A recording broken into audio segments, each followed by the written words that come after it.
Avez-vous déjà entendu parler d'un pays où l'on déclare son amour dans une pirogue et où des villages entiers flottent en plein milieu de l'océan? Dans cette terre extraordinaire, la monnaie n'est pas imprimée. Elle est fabriquée à partir de coquillages. L'hymne national? Il est apparu à quelqu'un dans un rêve. Ici, les femmes dirigent les bateaux, pêchent du poisson et organisent des mariages. Le tout depuis un marché flottant. Et voici le plus étonnant. Pour le prix d'un simple appartement à New York, vous pourriez devenir propriétaire de votre propre île.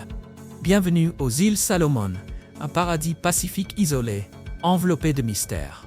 Restez avec nous pour découvrir 15 faits stupéfiants qui font de cette destination l'un des endroits les plus uniques au monde. Numéro 15. Là où chaque île est un monde à part entière. Nichées au cœur de l'océan Pacifique, les îles Salomon sont une échappée tropicale à couper le souffle. Situées à l'est de la Papouasie-Nouvelle-Guinée, à un peu plus de 1200 milles de l'Australie. Cet État insulaire compte plus de 990 îles, mais sa superficie terrestre ne dépasse pas environ 4000 milles carrés, soit moins que celle du Connecticut. Tandis que ses eaux territoriales couvrent une zone 5 fois plus grande que la Californie. Environ 835 000 personnes y vivent, en majorité de culture mélanésienne. Les îles sont célèbres pour une rare particularité génétique. Des cheveux naturellement blonds chez certaines personnes, sans lien avec une origine européenne. Bien que l'anglais soit la langue officielle, on entend souvent les habitants parler le Pidgin English. Un mélange vivant et surprenant qui charme les visiteurs. Le climat y est chaud toute l'année, avec des températures comprises entre 25 et 32 degrés Celsius. C'est un havre ensoleillé aux eaux cristallines, sans chaîne de restauration rapide ni métro. Le revenu annuel moyen tourne autour de 2300 $. Pourtant, la population vit en harmonie avec la nature. Avec ses récifs coralliens intacts et ses centaines d'épaves sous-marines, les îles Salomon gagnent rapidement en notoriété en tant que destination d'écotourisme de luxe. Un trésor caché qui ne demande qu'à être exploré. Numéro 14. Explorez le fascinant détroit de Maro. Au sud-est de l'île de Guadalcanal se trouve un endroit d'une beauté si irréelle qu'il semble sortir d'un rêve. Le détroit de Maro. Ses eaux calmes et transparentes reflètent parfaitement le ciel, ce qui lui vaut d'être surnommée la plus belle plage des îles Salomon. Mais sa magie ne tient pas seulement à sa vue, c'est la pureté intacte de ses environs qui émerveille. Sous la surface, vous découvrirez certains des récifs coralliens les plus préservés du Pacifique, abritant poissons tropicaux, tortues de mer et requins de récif. Un véritable paradis pour les plongeurs et les cinéastes, complètement épargné par le tourisme de masse. Sur la terre ferme, la vie est tout aussi remarquable. Les habitants pêchent encore au filet à main et se déplacent dans des pirogues taillées à la main. Des savoir-faire transmis de génération en génération. Le village de Maro est un véritable conservatoire culturel vivant. On y perpétue le mode de vie costume, où les mariages, l'usage des terres et les événements communautaires suivent les anciennes traditions, sans contrat écrit ni structure moderne. Si le détroit de Maro vient de rejoindre votre liste de voyages, tapez 4 en commentaire. Sinon, mettez 5, car ce n'est que le début de l'aventure. Numéro 13. Les femmes aux cheveux d'or, la beauté unique des îles Salomon. En arrivant aux îles Salomon, vous serez immédiatement frappé par ces femmes pieds nus, souriant sous le soleil tropical, paniers tressés à la main. Bien plus que piliers familiaux, elles sont les gardiennes actives des traditions ancestrales. Dans les villages comme Maro, ce sont elles qui dirigent les rituels culturels. Mariage, cérémonie de passage à l'âge adulte, hommage aux ancêtres. Elles allument les feux, organisent chaque détail et transmettent les valeurs costumes par l'exemple, jamais par écrit. Vous les verrez pagayer, écraser le manioc ou grimper dans les arbres. Le tout avec une grâce naturelle qui pousse souvent les visiteurs à dire « Elles sont aussi douces que la mer, mais aussi puissantes que les vagues ». Mais ce qui attire le plus l'attention, certaines femmes arborent naturellement une chevelure bouclée et dorée, tout en ayant la peau foncée. Cette beauté rare provient d'une mutation du gène TYRP1, propre aux îles Salomon, et non d'un héritage européen. Pendant les festivals, elles portent des jupes en herbe, se maquillent d'argile rouge ou de charbon, coiffent des chapeaux à plumes et superposent des colliers de coquillages. Chaque rang symbolisant un statut social. Plus il y a de colliers, plus le respect est grand. Et ici, l'amour a ses propres codes. Un jeune homme n'offre pas des roses, mais un poisson frais ou un bracelet de coquillage fait main. Un simple geste qui suscite l'admiration. Pensez-vous que c'est la forme de beauté la plus unique que vous ayez jamais entendue? Tapez 8 en commentaire. Numéro 12. Le village flottant en pleine mer est 100% réel. Imaginez un village construit non pas sur la terre, mais en plein milieu de l'océan.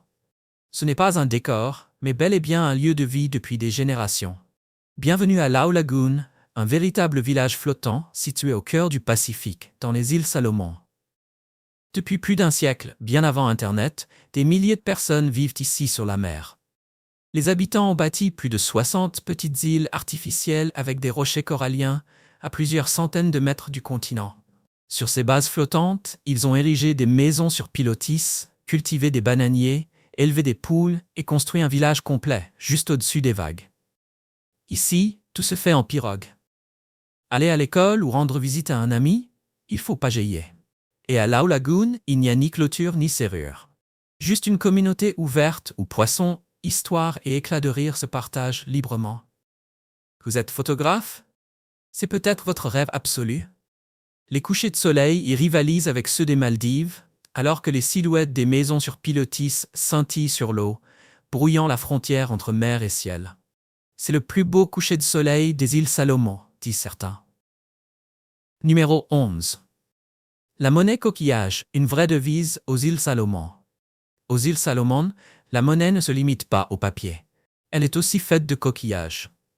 Depuis des siècles, notamment sur l'île de Malaita, les communautés traditionnelles utilisent la monnaie coquillage comme un moyen d'échange tout à fait légitime. Ces colliers faits de minuscules coquillages ne sont pas de simples ornements. Ils servent à acheter des terres, régler des dettes, demander en mariage, présenter des excuses ou offrir des cadeaux. Un simple bracelet peut valoir entre 50 et 500 $, selon sa taille, sa couleur et sa provenance. Dans de nombreuses tribus, la monnaie coquillage a plus de valeur qu'une bague de fiançailles. Chaque pièce est fabriquée à la main. Collecte des coquillages, polissage, perçage, puis enfilage sur des fibres de bambou. Un processus qui peut durer plusieurs semaines. Chaque année, le Festival de la monnaie coquillage à Malaita rassemble les artisans qui exposent et échangent cette monnaie symbolique, célébrant un artisanat encore central dans la culture locale. Aujourd'hui, cette monnaie ne se contente pas d'exister. Elle est devenue un emblème culturel majeur, attirant les touristes par sa beauté et les récits qu'elle incarne. Numéro 10.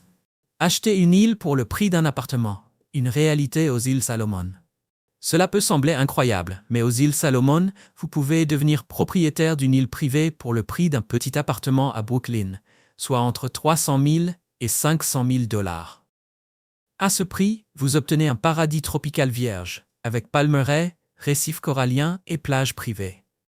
La plupart des acquisitions se font sous forme de baux à long terme, allant jusqu'à 75 ans, totalement légaux et protégés par la loi locale. Beaucoup de ces îles n'ont jamais été développées, conservant toute leur beauté naturelle. Vous pourriez faire du snorkeling avec des tortues au lever du soleil, plonger à 2 pattes chez vous et vous réveiller au rythme des vagues. Pas besoin de billets, l'île est à vous. Certaines disposent déjà de maisons écologiques, de puits d'eau douce et de panneaux solaires. Grâce à Starlink depuis l'Australie, la vie insulaire comprend désormais le Wi-Fi et le streaming. De nombreux Australiens et Américains ont quitté la ville pour s'installer ici, élevant des poules, cultivant des légumes et écrivant des romans. Et si vous êtes créateur de contenu, imaginez l'impact d'un titre comme « J'ai acheté une île privée pour le prix d'un appartement à New York ». C'est un paradis réel, connecté au monde et totalement hors réseau. Numéro 9. Gizo, le marché flottant de la rencontre amoureuse. Dans la province occidentale des îles Salomon, le marché flottant de Gizo est bien plus qu'un simple lieu pour faire ses courses. C'est un mélange vibrant de mer, de culture et de liens sociaux. À l'aube, des dizaines de pirogues en bois glissent depuis des îles voisines comme Kolombangara, Ranoga, Simbo ou Vela la Vela, chargées de bananes sauvages, de thon frais et de jeunes noix de coco. Ici, aucun supermarché. Les proues des pirogues se transforment en étals de marché. Les vendeuses, principalement des femmes, rament tout en chantant des airs traditionnels et en exposant leurs produits. Mais ce qui rend Gizo unique, c'est son rôle discret de lieu de rencontre amoureuse. Les habitants discutent, échangent, et parfois tombent amoureux.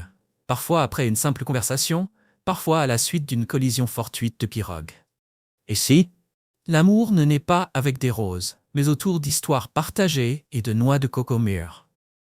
Avec des revenus hebdomadaires allant de 100 à 150 $, ce marché est vital pour de nombreuses familles. Aujourd'hui, même le PNUD y propose des formations à la gestion financière, faisant de ce marché flottant un espace rare où culture, économie et sentiments se rencontrent sur l'eau. Numéro 8. La flûte de bambou, un instrument unique des îles. Contrairement à tous les autres instruments dans le monde, la flûte de bambou des îles Salomon n'est pas simplement de la musique, c'est le cœur battant de l'archipel. Fabriquée entièrement à la main, à partir de bambou local, chaque flûte comprend de 5 à 13 tubes, assemblés non pas avec des clous ni de la colle, mais avec de la fibre de coco et un savoir-faire ancestral. Ici, la musique ne s'enseigne pas dans les écoles et ne se lit pas sur une partition. C'est une tradition vivante, transmise oralement de génération en génération. Les flûtes accompagnent les grands moments, mariages, rites tribaux et même cérémonies de réconciliation. Leur son entraîne les danses en jupe d'herbe et plonge l'auditeur dans un univers sacré et authentique. Chaque tribu crée sa propre version de l'instrument, avec des variations dans la forme des tubes, leur agencement et les symboles gravés, chaque design produisant une signature sonore unique au monde. Certaines tribus jouent même dans des ensembles entièrement faits de bambou, remplissant l'air de mélodies riches et envoûtantes.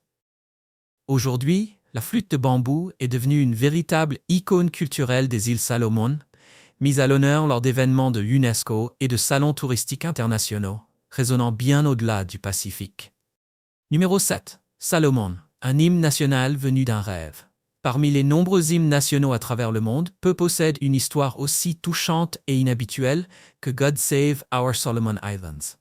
Ce qui le rend vraiment exceptionnel, c'est que la mélodie et les paroles sont apparues en rêve à un homme fidjien, Panapasa Balakana. À son réveil, lui et son épouse Matila ont écrit la chanson en entier, mot pour mot. Elle a ensuite été choisie comme hymne officiel lorsque les îles Salomon ont accédé à l'indépendance en 1978. Contrairement aux hymnes nationaux au ton militaire et solennel, celui-ci ressemble davantage à un hymne spirituel, doux et sincère. Il s'agit d'une prière adressée à Dieu pour demander protection, paix, unité et prospérité. Sa mélodie apaisante et ses paroles simples le rendent facile à mémoriser et profondément aimé. On l'entend partout, dans les églises, les écoles, les festivals locaux et même lors des matchs de football. Ce n'est pas juste une chanson, c'est une voix collective, un symbole de fierté nationale tissé dans la vie quotidienne. Numéro 6. La vie à Honiara. Honiara, la capitale animée des îles Salomon, mêle routes chaotiques et sourires chaleureux et combine modernité et culture insulaire profondément enracinée. Située sur la côte de Guadalcanal, elle ne rivalise peut-être pas avec les métropoles brillantes du monde, mais elle offre quelque chose de bien plus authentique, un charme brut et vibrant. Sur l'avenue Mendana, les minibus fonctionnent sans horaire fixe. Les habitants montent et descendent librement, parfois en payant avec des fruits, s'ils connaissent le chauffeur. Des marchés bordent les rues, débordant de poissons séchés, de feuilles de bétel, d'ananas, de bananes sauvages et de colliers de coquillages faits main. Une expérience d'achat traditionnelle haute en couleurs. En journée, l'énergie est palpable. Les habitants jouent au football de plage ou se détendent avec du keiva dans les tavernes en bord de route. Quand la nuit tombe, l'ambiance change. Les bars en bord de mer comme le Club J et les petits lieux de musique live s'animent. Sous des lumières tamisées, au son du reggae et des vagues, Honiara devient un refuge détendu où les soucis de la ville se dissipent dans la brise marine. Numéro 5. Les plus belles merveilles naturelles du Pacifique Sud. Pour ceux qui recherchent une nature intacte et une aventure brute, les îles Salomon offrent l'une des échappées les plus envoûtantes du Pacifique Sud. Il n'y a ni gratte-ciel ni complexe européen de luxe ici, mais vous y trouverez certaines des merveilles naturelles les plus extraordinaires de la région. Commencez par le lagon de Marovo, le plus grand récif barrière intact du monde, inscrit au patrimoine mondial de l'UNESCO. Ces eaux abritent des tortues marines, des requins de récif, d'énormes raies et des coraux colorés. idéaux autant pour les plongeurs occasionnels que pour les amateurs de plongée en profondeur. Si les Maldives sont faites pour les lunes de miel, Marovo est l'endroit où la nature elle-même semble célébrer un mariage. Sur l'île du Happy, les plongeurs peuvent explorer des parois de récifs vertigineuses et se détendre sur des plages de sable blanc. Puis il y a Tetepar, la plus grande île inhabitée du Pacifique Sud. C'est un sanctuaire pour les dauphins, les tortues marines, des espèces d'oiseaux rares et des forêts tropicales vierges où aucun pas moderne ne s'est posé. Pour les passionnés d'histoire, Boneji 1 et 2 sont de véritables trésors sous-marins. Ces épaves de navires datant de la Seconde Guerre mondiale reposent silencieusement sous les sables fins, attirant les plongeurs venus des quatre coins du globe. Numéro 4. Des festivals culturels hauts en couleur aux îles Salomon. Les îles Salomon accueillent certains des festivals culturels les plus vibrants du Pacifique Sud. Ici, les habitants ne se contentent pas d'aimer la mer. Ils la célèbrent, chantent et dansent avec elle comme si elle faisait partie de leur famille. Le festival du lagon de Roviana, l'événement phare de la province occidentale, se déroule chaque année en décembre à Munda.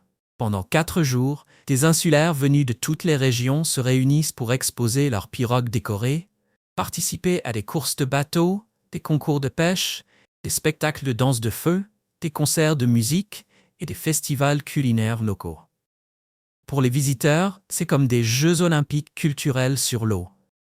Vous n'êtes pas seulement spectateur, mais invité à pagayer, à griller du poisson et à apprendre à confectionner des colliers en coquillage avec les habitants. Les fêtes de Pâques sont également un grand moment, notamment à Honiara, où les rues s'animent avec des courses de Pâques, des messes et des repas communautaires. Plus de 92% de la population se déclare chrétienne. Et ici, la foi ne se vit pas seulement le dimanche. Elle est au cœur de la vie quotidienne.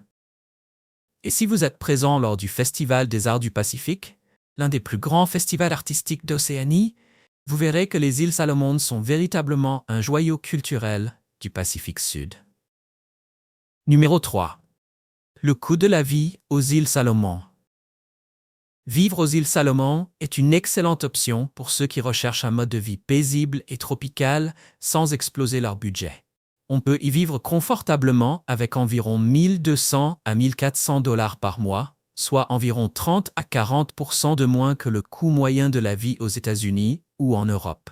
Les loyers sont très abordables. Un appartement d'une chambre dans le centre de Honiara coûte environ 540 $ par mois, tandis qu'en banlieue, il tourne autour de 630 $. En optant pour des logements partagés ou des séjours chez l'habitant, vous pouvez encore économiser entre 200 et 300 $ mensuels. Les charges comme l'électricité, l'eau et l'Internet peuvent être un peu plus élevées qu'aux États-Unis, entre 550 et 700 $ par mois. Pour économiser, utilisez des ventilateurs plutôt que la climatisation et optez pour des forfaits Internet partagés. La restauration est savoureuse et bon marché. Un repas local coûte en moyenne 6 $.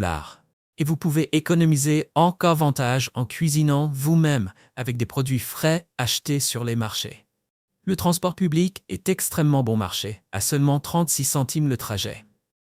Un abonnement à la salle de sport revient à environ 18 $ par mois et un soin dentaire de base coûte autour de 28 $, ce qui est incroyable comparé à New York ou Londres. Si vous aimez une vie simple, proche de la nature, et que vous savez gérer un budget, les îles Salomon offrent un véritable paradis accessible. Envisagerez-vous d'y vivre? Si oui, tapez 1. Sinon, tapez 0. Partagez votre réponse dans les commentaires. Numéro 2. Un paradis culinaire préservé aux îles Salomon. Si vous pensez que la cuisine des îles se résume à du poisson grillé et à de la noix de coco, les îles Salomon vont vous surprendre. Vous y découvrirez une tradition culinaire riche qui marie les saveurs tropicales à des méthodes de cuisson ancestrales, intimement liées à la spiritualité locale. Le plat national est le pois, une pâte légèrement fermentée à base de racines d'igname ou de taro. Elle a un goût un peu acidulé et une texture collante, proche de la bouillie. Les insulaires mangent généralement le pois avec du poisson grillé ou de la chair de noix de coco, surtout lors des festivals, des mariages ou des cérémonies en l'honneur des ancêtres. Les touristes américains disent souvent en plaisantant que le pois ressemble à une purée fermentée, étrangement addictive. Un autre plat apprécié est le kakake, du poisson frais assaisonné de gingembre, d'oignons et de lait de coco, enveloppé dans des feuilles de bananier et grillé sur des braises. Son arôme savoureux embaume l'air et attire tout le monde à table. Pour les plus curieux, le crabe de cocotier est une rareté à ne pas manquer. Sa chair riche et beurrée, avec une touche de coco, est réservée aux grandes occasions. Il y a aussi le lu, une sorte de lasagne locale faite de poulet enveloppé dans de jeunes feuilles de taro.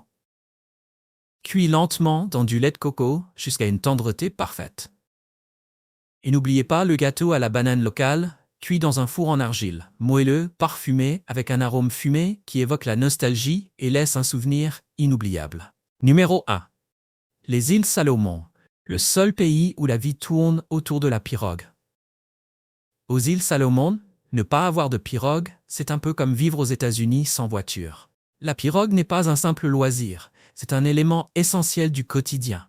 Que ce soit pour aller à l'école, faire ses courses, sortir en amoureux ou même accoucher, presque toutes les activités sont liées à la pirogue traditionnelle creusée dans le bois. Chaque famille en possède au moins une, généralement façonnée à la main dans du bois d'arbre à pain, selon des méthodes traditionnelles sans clous ni moteur.